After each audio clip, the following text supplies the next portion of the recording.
ভাবতেছি সব।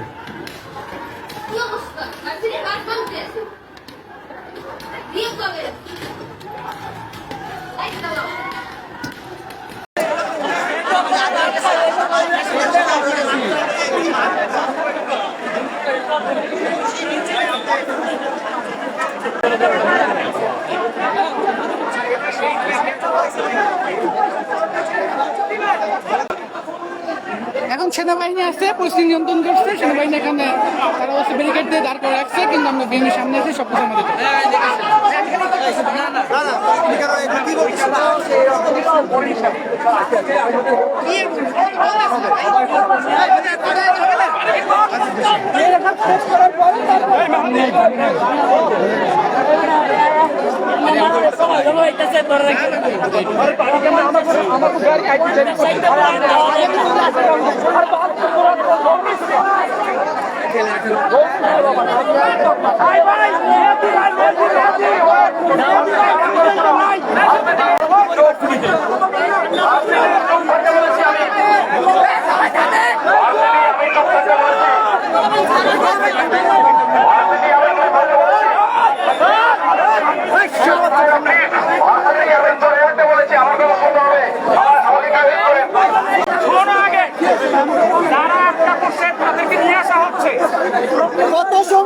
কত সময় লাগবে তাদেরকে আনতে?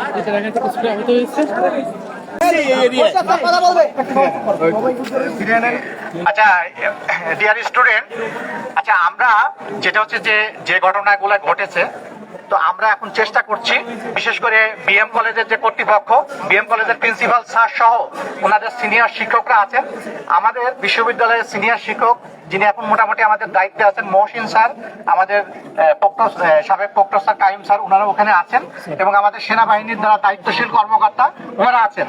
ওনারা সবাই মিলে ওনারা এখন আমাদের যে স্টুডেন্ট গুলো আছে, ওখানকার শিক্ষকরা আমাদেরকে নিশ্চিত করেছে যে তারা শিক্ষকদের বাসায় আছে এবং কেউ কেউ মসজিদে আছে, তো তাদেরকে তারা রেস্কিউ করবে, এবং সেটা আমাদের কথা দিয়েছে, এবং সেনাবাহিনী যিনি দায়িত্বশীল কর্মকর্তা সেটা বলছেন। তবে আবার একই সাথে তাদের কি একটা অভিযোগ আছে, আমাদের স্টুডেন্টরা মানে পিছন থেকে তাদের কোনো হল তলে মানে ইট পাটকেল আচ্ছা শোনো বাবা, যদি না করে থাকো তাহলে ভালো, যদি করে থাকো তাহলে ওটা থেকে একটু বিরত থাকো। আর তোমরা এখন এখান থেকে একটু পিছনে যাও, আমরা এখান থেকে পিছনে গেলে যেটা হবে যে ওনাদের জন্য কাজটা করতে সুবিধা হবে, ঠিক আছে? একটু হেল্প করো, একটু হেল্প করো,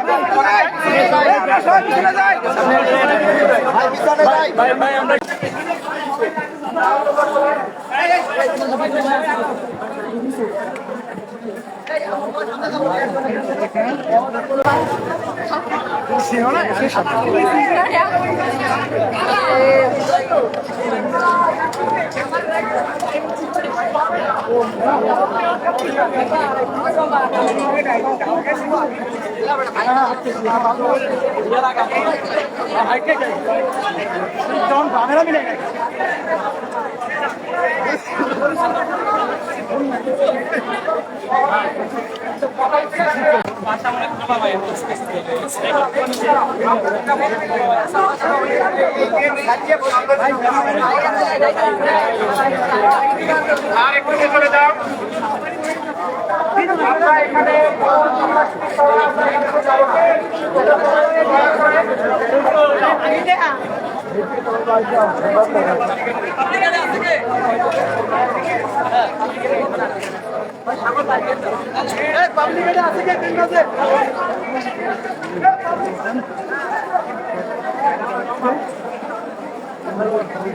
বোঝাবুঝির কারণে সৃষ্ট যে সংঘর্ষটি হয়েছে, এটা অবশ্যই অপ্রত্যাশিত, আমরা কখনো কামনা করি নাই। আমাদের ছেলেরা আহত হয়েছে, অনেক ভীষণভাবে আহত হয়েছে, অনেকটাই শান্ত, অনেকটাই। আমরা আছি যে এটা আরও এখানে আমাদের সেনাবাহিনীর কর্মকর্তারা এসেছে।